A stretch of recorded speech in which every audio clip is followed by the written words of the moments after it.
Deus abençoe a sua vida, abençoe todos aqueles que estão nos visitando e que você tenha uma noite especial com Deus. Deus fale ao seu coração. A Camila falou sobre o retiro. O retiro de carnaval é muito interessante e maravilhoso. A gente desenvolve conhecimento, a gente desenvolve amizades no retiro. Você vê, nós temos um momento aqui de confraternização, mas é tão rápido. Você não chega a conversar com o outro que está do teu lado, mas no retiro você conversa, você vai lá, vê aquela pessoa, você começa a criar vínculos com outros. Então, o seu grupo de amizade começa a se estender, a crescer. Por isso que eu encorajo aqueles que estão chegando agora na IBC, se você quiser participar do retiro, seja um dia, 2, 3 ou 4 dias, procure a Camila vai estar lá na porta. E aí você tem a oportunidade de conhecer muitos irmãos. Que coisa boa, família. Família é coisa boa. E a IBC é uma família. Abra sua Bíblia em Mateus 22.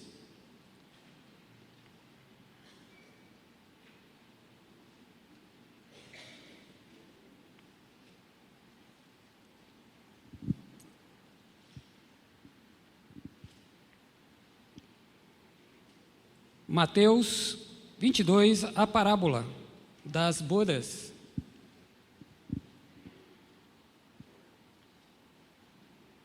Diz assim o texto, Mateus 22, de 1 a 13.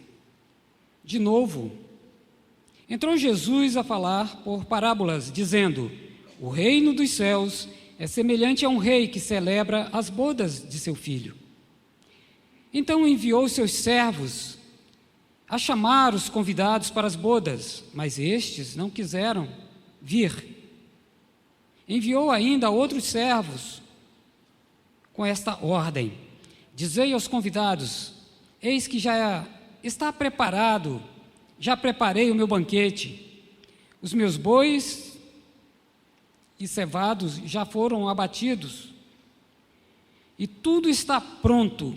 Vinde para as bodas. Eles, porém, não se importaram.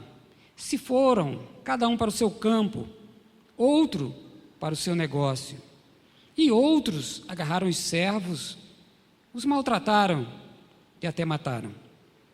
O rei ficou indignado e, enviando as suas tropas, exterminou aqueles assassinos e lhes incendiou a cidade. Então disse aos seus servos: está pronta a festa, mas os convidados eram indignos.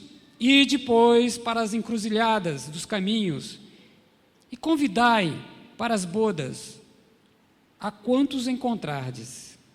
E saindo aqueles servos pelas estradas, reuniram todos os que encontraram, maus e bons, e a sala do banquete ficou repleta de convidados. Então, entrando, porém, o rei para ver os que estavam à mesa, notou ali um homem que não trazia veste nupcial. E perguntou-lhe: amigo, como entraste aqui sem veste nupcial? E ele emudeceu. Então ordenou o rei aos serventes: amarrai-o de pés e mãos, e lançai-o para fora nas trevas exteriores. Ali haverá choro e ranger de dentes. Eu falei até o 13, né? Então, até o 13. Olha, Jesus, ele ensinou em diversas ocasiões usando parábolas. Uma história, mas que dentro da história tem verdades, tem ensinos que nós precisamos desse ensino. Aqueles que estavam ouvindo ali, naquele dia, precisavam dos ensinos de Jesus. Então, Jesus usou esse método de falar, de ensinar usando história. Usou a história sobre o reino dos céus, do grão de mostarda, que é tão pequeno, mas quando você planta, ele se torna um arbusto, e ele vai crescendo, as aves sentam naquele arbusto e o arbusto produz muitas sementes. E Jesus estava dizendo que o reino de Deus, ele cresce desta forma. É como uma sementinha que é plantada e dá muitos frutos, muitas sementes e cresce. Ele está falando do crescimento do reino dos céus, do reino de Deus. Falou sobre a importância das pessoas. Ele falou sobre a 100ª ovelha. Disse que o dono das ovelhas deixou 99 e foi atrás de uma, porque as 99 já estavam garantidas, mas aquela que se perdeu no caminho, ela precisava ser achada. E quando ele achou, ficou muito contente. O dono da ovelha ficou muito feliz, porque encontrou a sua ovelha perdida e fez aquela festa com seus amigos. Mas ele também contou a história de um tesouro escondido em um campo, que alguém passou e achou, topou naquele tesouro e viu que era algo muito precioso, mas ele não podia, era um homem honesto, não podia arrancar aquele tesouro porque o campo não era dele. Ele vai e vende tudo quanto ele tem e compra aquela terra, e agora ele diz: tudo que está na terra me pertence. E aquele homem se alegra. Na 100ª ovelha, o dono das ovelhas se alegra, o próprio Deus. E aqui, aquele que acha o tesouro se alegra. O tesouro que estava escondido, agora não é mais escondido, é dele, é propriedade. Então, essas parábolas Jesus contou em Mateus. No capítulo 22, ele fala dessa parábola tão importante para nós nesses dias. Parábola das bodas. Ele diz que um grande rei, e olha que não era um homem qualquer, era um rei. Ele vai contar essa história, aquelas pessoas estão olhando, atentas para o que vai sair dali. Ele vai contar uma história, depois ele vai aplicar. E ele diz que aquele rei tinha um filho, o filho do rei. Não era um homem qualquer, era um rei e um filho. E ele fez uma festa, não era uma festa qualquer, era a festa das bodas, do casamento do filho do rei. E ele convidou pessoas, e aqueles convidados não eram pessoas quaisquer, eram pessoas que já tinham sido convidadas antecipadamente. Por isso que o texto diz que ele enviou pessoas, servos, para comunicar, convidar aqueles que já anteriormente já tinham sido informados que haveria essa festa de bodas. Então, a parábola diz que o rei,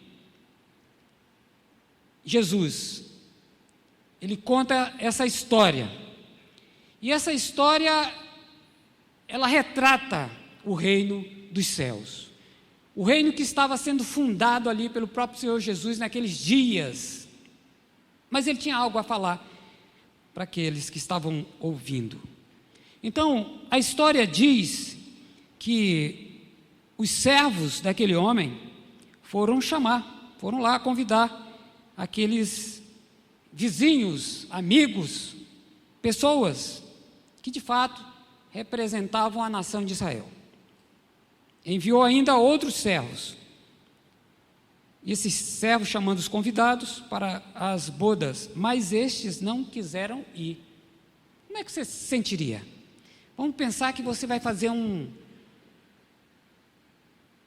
uma festa de aniversário do seu filho, ou de aniversário, e você convida um monte de gente, pessoas que você tem alguma afinidade.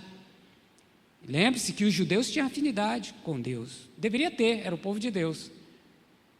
Então você convida um monte de pessoas e essas pessoas dizem: não vou. Como é que você ficaria? Ficaria feliz? Você ficaria triste, não? Puxa, não levar em consideração. Então, só que aqui na história é um rei tem seus súditos, ele estava convidando súditos. Então ele diz: bom, e convide mais uma vez. E aí no verso 4 diz: enviou ainda outros servos, com essa ordem, dizei: eis que já preparei o banquete. É um banquete, vocês não vão pagar nada, eu estou assumindo todo o custo.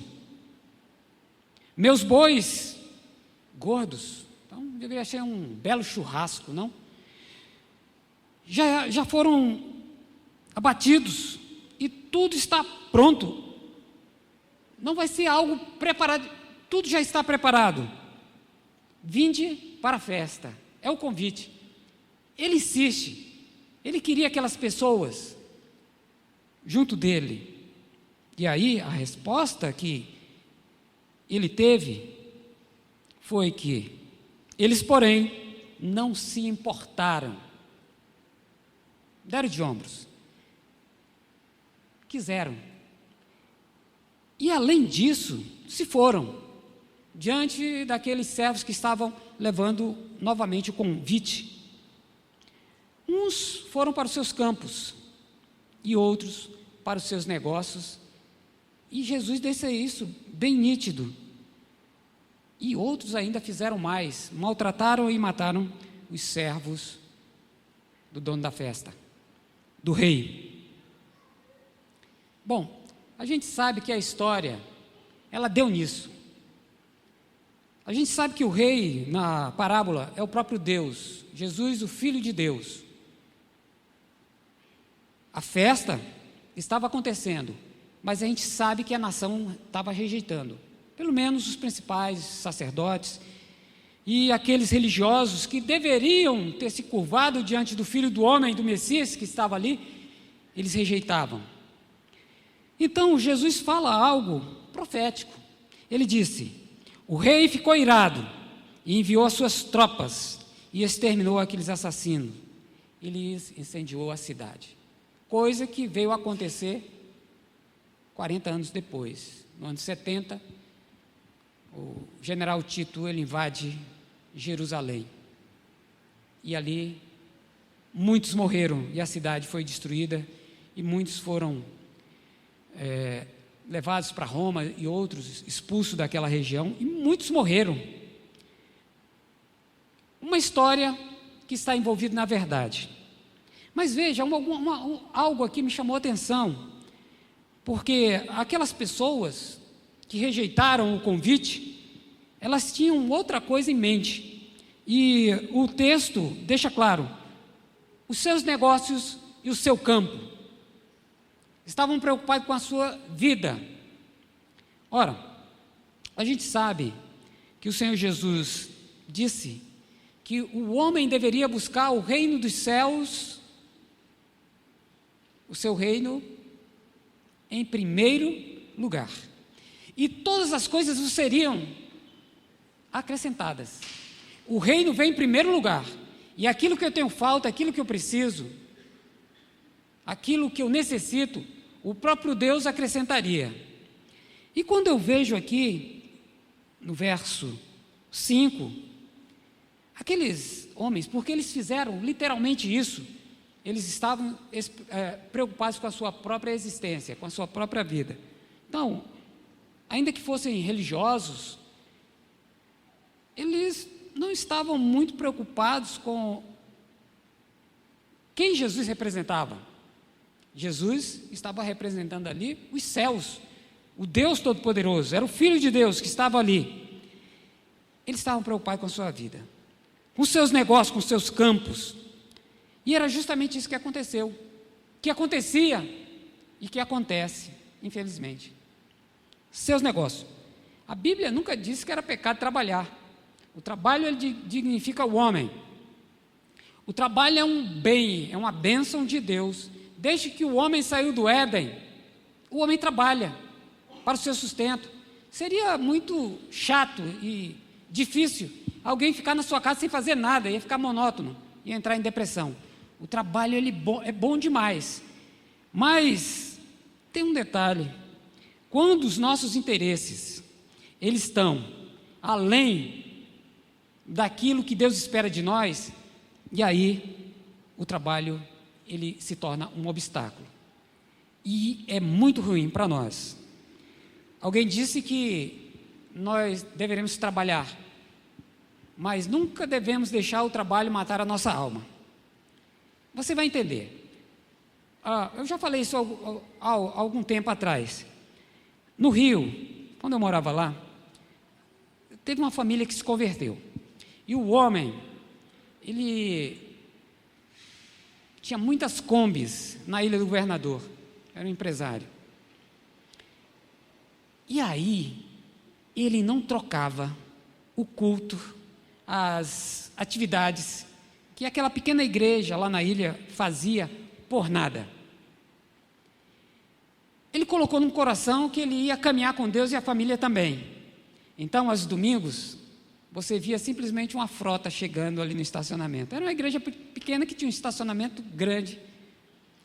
E todo domingo ele estava lá com 3, 4, quantas pessoas ele conseguisse levar para a igreja, fora a família, que era uma família grande. Quando a família ia umas 2, 3 combis. E quando ele convidava mais pessoas, ele levava ali da frota. Aí eu lembrei hoje do Adalto e a sua família. Eu disse, esse homem não deixou o trabalho matar a sua alma. Ele foi um homem que ele colocou o reino dos céus em primeiro lugar. E foi um homem bem sucedido. Um homem que Deus abençoou muito. E Deus abençoa. E eu acredito que ele não sentiu o peso do trabalho. Quando alguém coloca o trabalho em primeiro lugar, esse trabalho passa a ser um fardo. Eu não tenho dúvida disso. E tem muita gente sofrendo com isso. Por quê? Porque tudo deve ter equilíbrio. E a gente deve observar muito bem essas questões aqui. Está no texto. Aquelas pessoas deram mais valor ao seu trabalho, ao seu campo, aos seus negócios, do que aquele que estava diante dele, do que o convite que iria decidir o seu presente e o seu futuro. Um convite de estar com o rei. Um convite de estar na festa do rei. Eu assisti um pequeno vídeo que eu acho que é de um filme chamado Santo Homem, com Ed Murphy. Destaquei uma frase que ele fala no filme, olhando para uma câmera e encorajando seus ouvintes.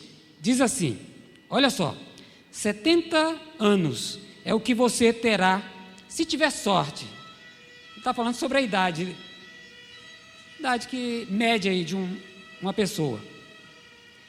Nesses 70 anos você terá 75 invernos, 75 primaveras, 75 verões, 75 outonos. Quando você olha para isso, você vê que não é muita coisa. São 75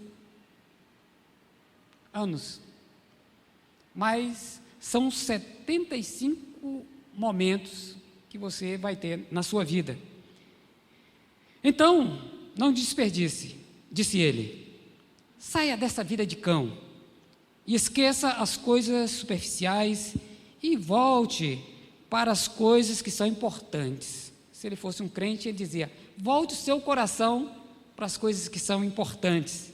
Agora valorize mais sua família, ame mais e se valorize mais. Eu achei interessante, porque realmente é isso, né? Nós temos na nossa vida, se vivemos 75 anos, 75 verões, invernos, e se a gente pensar bem, são 65 momentos. Isso passa muito rápido. Se eu perguntasse para a dona Geralda, que já está com 90 anos, como foi? Com certeza a resposta seria as mesmas que nós escutamos. Parece que foi ontem. Foi assim. E é verdade.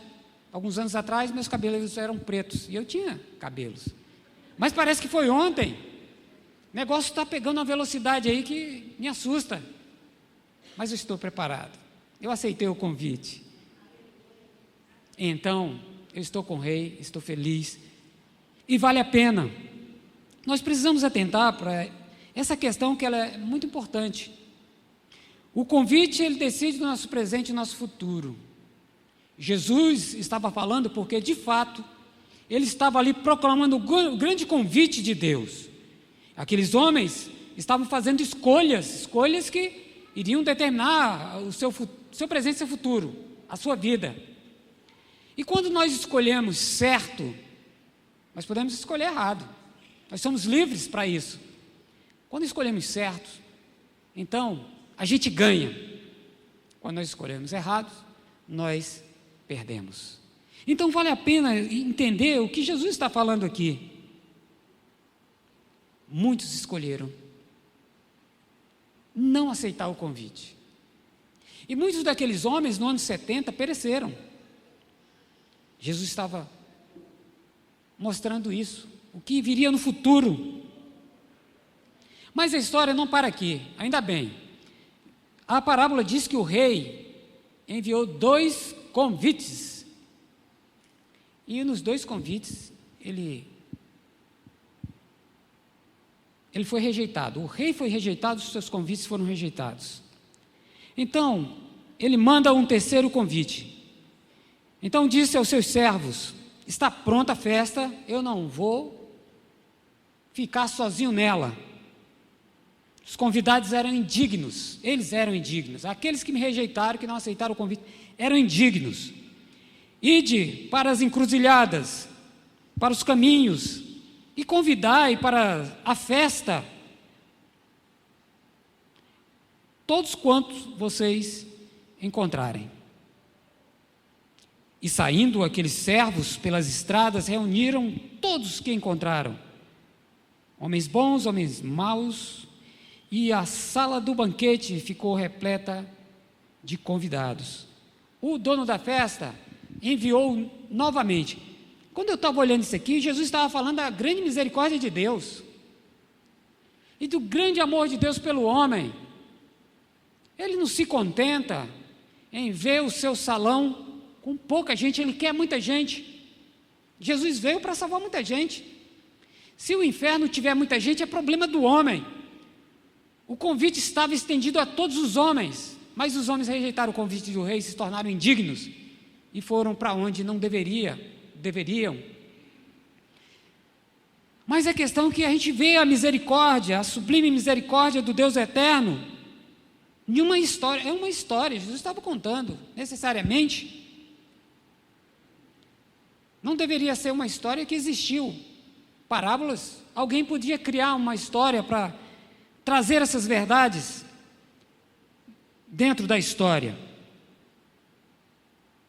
Então, ele enche a casa com pessoas, e agora essas pessoas se tornaram dignas. Por que se tornaram dignas? A ideia que você tem aí, se você ler o texto e ler rápido, parece que ele andou na rua procurando quem ele encontrasse pela rua. Nas encruzilhadas, parece que tinham pessoas nas encruzilhadas. Na realidade, o texto fala de caminhos, as ruas, as estradas. Aqueles que estavam caminhando por ali, pessoas da cidade, pessoas estrangeiras que estavam passando por ali, elas receberam o convite do rei, que reinava naquela região. E aquelas pessoas se acharam felizes. Olha, o 3º convite não foi para aqueles habitantes, aquelas pessoas que foram convidadas 2 vezes. O 3º convite foram para outras pessoas que andavam, que estavam transitando, caminhando, se deslocando de cidade em cidade. Mas aquelas pessoas entenderam, aceitaram aquele convite. E agora a história diz que eles estavam ali, junto com o rei, se alegrando. O texto diz bons e pessoas pessoas más, pessoas boas e pessoas más. Significa dizer que ninguém saiu escolhendo quem era. O rei queria que as pessoas aceitassem aquele convite. O que iria acontecer com aquelas pessoas, o próprio rei iria causar. A gente sabe que a história mostra quantos reis que conviveram com seus súditos de tal maneira que os seus súditos mudaram a sua maneira de olhar para eles e foram capazes de dar suas vidas por aqueles reis. A história diz isso. E aqui acontece um fato que nos chama a atenção. Quando o rei passeava no meio dos seus convidados, e que rei bom, hein? Ele mesmo estava ali, recebendo aqueles convidados que ele não conhecia, agora ele estava conhecendo. Ele viu alguém que estava com vestes não adequadas para aquele evento. E aí ele diz: amigo, como entrastes aqui? Sem vestes nupcial. Você está aqui para um casamento. E você não está com as vestes adequadas. Então, quando a gente lê isso aí, A gente pode perguntar, e como é esse negócio aí? Bom, a questão é o seguinte, alguns reis antigos, da antiguidade, eles tinham essa mania de, quando convidavam para uma festa, uma grande festa, eles tinham roupas de linho fino, branco. O historiador Homero, ele fala que o rei Menelau, quando ele fez um grande banquete, e que os seus convidados vieram, isso aconteceu na história, na narrativa de Homero, diz que ele colocou à disposição água, perfumes, roupas de linho fino. E os seus convidados só estiveram diante dele depois que estavam todos limpos. E tinha uma lógica. Aqueles homens pegavam navios ou transitavam uma grande distância. E olha que a gente não tinha hotéis, pontos de apoio para estar tomando um banho, se perfumando. Então, o negócio tinha que ter Aquele rei, ele sabia recepcionar seus convidados. Vinham de longe, era banho, era um óleo, era perfume, roupas. Então, e tinha mais, todos ficavam nivelados, era uma mesma roupa padrão para todos eles. Jesus, quando ele conta essa história aqui, na portaria, existia, nessa história, pessoas com as vestes, porque é justamente isso, ele vai interrogar, como que você entrou aqui, sem as vestes nupciais?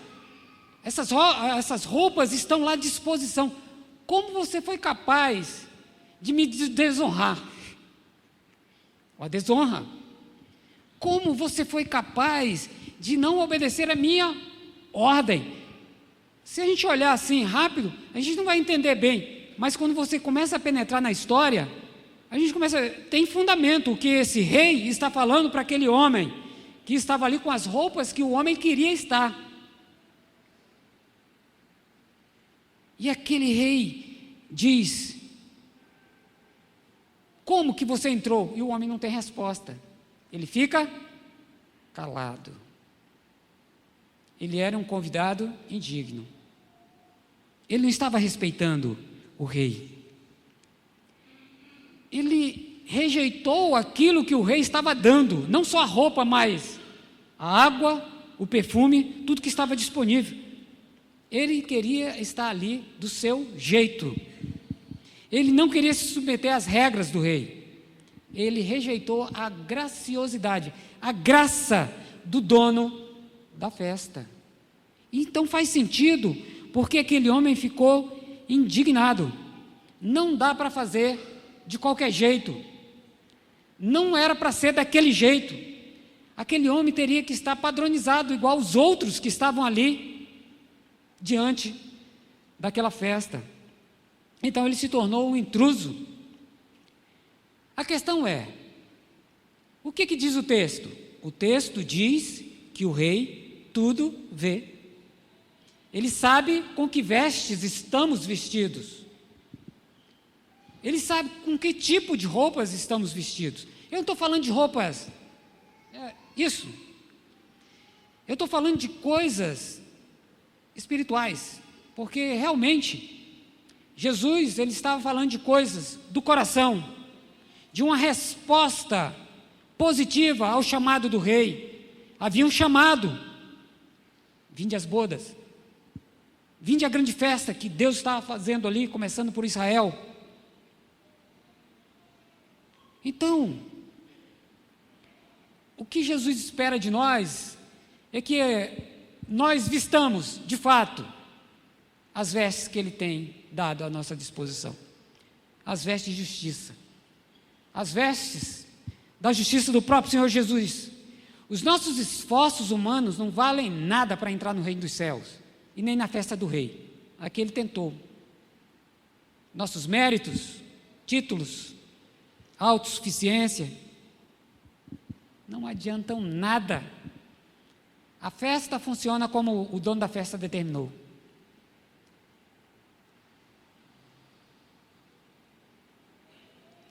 O personagem principal é o filho do rei. Ele está ali. Nós precisamos entender isso e precisamos reconhecer, nos submeter nos sentir honrado por tão grande convite. Ora, Paulo disse que ele era o principal dos pecadores. Se Paulo, o apóstolo, que deu a sua vida pelo Evangelho, se considerou o principal dos pecadores, como devemos pensar de nós mesmos? Não sou digno de tal convite que eu recebi um dia, em 1993. Mas mesmo assim, eu peguei esse convite e nunca larguei. Não podia largar. Eu não tinha outra chance de fazer parte desse reino. A justiça de Cristo, ela nos cobre de todo o pecado. Deus, quando olha aquele que tem esse convite na mão, então Deus não vê a nossa justiça própria, nem vê os nossos pecados, mas vê a justiça de Jesus na cruz.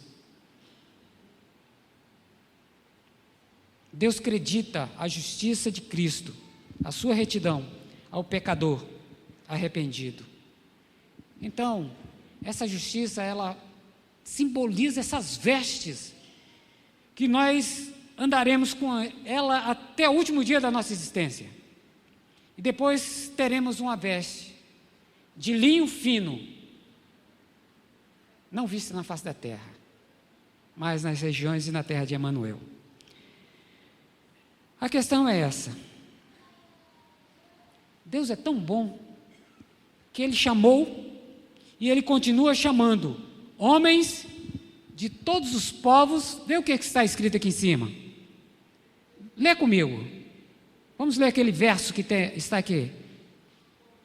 Porque Ele...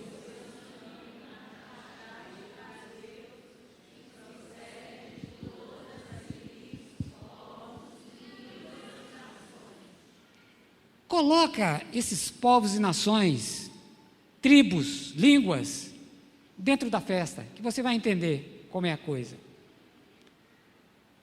Ninguém pode entrar na festa de Deus se não tiver o convite na mão. Simplesmente não dá. E Ele exige que as vestes sejam as vestes dEle. Isso nos leva a pensar, a refletir. O que temos feito com o convite do Rei? Já estamos firmes e firmados com Ele? Estamos valorizando? Estamos honrando? Nós sabemos que o melhor está por vir. Mas já estamos dentro. E não tem nada melhor que Ele tenha para nós. O que Ele tem de melhor, Ele já nos deu. Nós precisamos entender isso aí. Nós já estamos na festa ou não estamos? Nós queremos estar ou não queremos? Alguns decidiram, outros decidiram por estar. Vamos gastar o nosso tempo com o Rei e na festa do Rei? Ou vamos gastar o nosso tempo conforme nós queremos, do nosso jeito? Lembre-se, o tempo passa e aquilo que passou já não tem como ser adquirido novamente. O que passou, passou. Bom, o convite está aí. Ele serviu para aquela época e serve para todas as épocas, até a vinda do Rei. Não sei se você já escolheu esse Rei, esse Filho do Rei, esse banquete. Eu não sei se você já fez essa escolha, mas você é o convidado do Rei. E hoje Ele fala ao seu coração, mostrando que Ele se importa com você. Ele muito vai se alegrar se você topar entrar nessa festa com Ele. Ele muito vai se alegrar porque você estará honrando Ele. E olha que esse Rei não é um rei de uma localidade. Ele é o Rei de todo o universo. Não existe ninguém semelhante a Ele. Não existe outro que possa comparar com Ele. Ele criou todas as coisas visíveis e invisíveis. Não há nada que se furte aos olhares dEle. Ele conhece todas as coisas, Ele vê todas as coisas, Ele vê o teu coração, Ele sabe das tuas necessidades, Ele sabe do que está na tua alma. Ele se importa com você.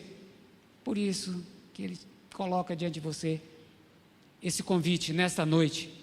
E aquele que já pegou e já está convicto de que já faz parte dessa grande celebração, que bênção, que alegria você deve sentir. Nós devemos nos sentir honrados por isso. O tempo é curto, devemos nos alegrar com o Rei aqui. Depois teremos a eternidade, mas enquanto estamos aqui, devemos nos alegrar. Mas você que está aqui nesta noite, quero estar orando pela sua alma, pela sua vida, para que você tenha essa consciência, quão importante você é, que o Rei colocou diante de você tal convite, por bem da sua alma, e para que você se alegre com Ele, para que Ele muda o coração, pode transformar um coração mau num coração bom, transformar uma vida que não tem sentido numa vida que tem sentido. Ele pode fazer qualquer coisa. Ele é o dono dessa máquina, da sua máquina, de tudo, do seu coração, do seu cérebro. Você não se fez, Ele fez você. O salmista vai falar isso no Salmo 139. Deus o projetou, Deus te projetou. Você é um projeto de Deus para participar da grande festa dEle, agora e eternamente. Então veja que esse convite ele é urgente. Você precisa entender isso. Precisa se abrir, se alegrar e não fazer como muitos daqueles religiosos da época em que Jesus colocou esse convite, contou essa história, rejeitaram Jesus, perderam o Rei, perderam o Filho, perderam o reino, perderam a vida, por causa de um coração egoísta, pensando nas coisas materiais do aqui e agora. Estava lá Jesus diante dele, mas a história transitou aí pelos esses últimos 2.000 anos e chegou até a mim e até você, e você escolhe. Eu quero estar orando pela sua vida. Feche seus olhos, vamos estar orando. Senhor, obrigado pela tua palavra que é viva e eficaz. Ela é como uma faca de 2 fios, ela tem o poder de entrar aonde os pensamentos, os diálogos, as exposições do homem não conseguem, Deus. Mas a tua palavra, ela consegue, o mais íntimo da alma, e ela é apta para discernir os pensamentos e intenções do coração. Então, nesta noite, eu peço que o Senhor opere em corações preciosos que estão aqui conosco, que essas almas preciosas entendam o grande valor e a urgência do convite do grande Rei, para o bem de suas almas, e do cuidado que o Senhor tem, e da segurança que o Senhor dá, que haja salvação nesta noite. Peço que o teu Espírito opere, ó Deus, e nos conceda vidas que se alegram diante de Ti nesta noite, aqui. Que o Senhor faça esse bem, para a glória e o louvor do Teu santo nome, por amor a estas almas preciosas. Enquanto a igreja ora, quero desafiar você. Se você está aqui nesta noite, e se você nunca fez isso na sua vida, queria desafiar você para você ficar de pé onde você está, que eu quero orar pela sua alma, pela sua vida. Um dia nós fizemos isso, muitos. É como se nós estivéssemos pegando o convite que o Rei fez. Se você está nos visitando e você nunca fez isso, e você deseja nesta noite entregar sua vida para Jesus, o Rei dos Reis, Senhor dos Senhores, se você deseja caminhar com Ele e ter um relacionamento pessoal com Ele, se você quiser fazer parte desse reino, então peço corajosamente, fique de pé. Quero estar orando pela sua vida. Quero estar orando, entregando sua vida a Deus. Deus abençoe a sua vida, o Eric. Que bom que você fez isso. É a sabedoria. A gente pode passar muitos anos da nossa vida gastando o nosso tempo, mas não existe um tempo melhor para você gastar do que junto de Deus. Então, mais uma vez eu pergunto, Se você deseja fazer isso, fique de pé. Corajosamente, como o Eric fez isso, eu me alegro muito. Filho do nosso querido irmão Beto. Fique de pé. Pegue o convite. Saia, vá para casa com ele, no seu coração, e tenha uma nova vida. E as coisas velhas se passaram e se passarão, e tudo se fará novo. Vamos ficar de pé todos? Está orando pela vida do Eric. Deus, obrigado pela vida do Eric. Obrigado porque o Senhor operou no coração dele. Tua palavra é viva e eficaz. Uma alma, há festa nos céus. A festa é aqui e ela continua nos céus. Os teus anjos festejam, está escrito, o próprio Senhor Jesus falou isso, e é a verdade. A alegria, certamente há palmas, júbilo. Como é importante essa decisão diante do Senhor. É um testemunho público diante dos homens. Está escrito. Obrigado, Senhor. Obrigado pela vida do Eric. E agora, conceda uma nova etapa na sua vida. Que o Senhor lhe dê tempo de alegria, de dedicação a Ti e ao Teu reino. Que o Senhor encha o coração dele da mais fina alegria dos céus. Que o Senhor o guarde de todo mal, cuide da sua família.